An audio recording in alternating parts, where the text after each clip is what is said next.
अजित पवार यांना शिखर बँक घोटाळ्यात क्लीन चिट दिली, हीच तर मोदींची गॅरंटी आहे असा घणाघात उद्धव ठाकरे यांनी आता केलाय।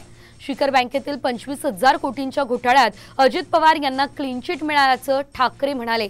तर मोदींनीच राष्ट्रवादीवरती 70,000 कोटींच्या घोटाळ्याचा आरोप केला होता, त्यामुळे अजित पवार भाजपासोबत गेले आणि त्यांना क्लीन चिट मिळाली, हा आरोप त्यांनी केला।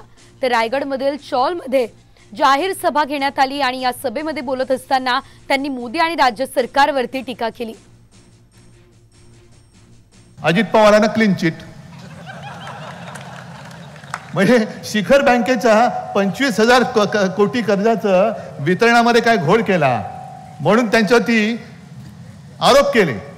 स्वतः नरेंद्र मोदींनी, पंतप्रधान मोदीजींनी एनसीपी वरती 70,000 कोटींच्या घोटाळ्याचे आरोप केले होते की नव्हते? हे मोदी गॅरंटी ही की तुम्ही भाजपात या, जे ईडी वाले तुमच्याकडे आले होते ते भाजपात आल्यानंतर तुमच्या घरी येऊन झाडू मारतील। ये मोदी गॅरंटी है, मोदी की गॅरंटी है।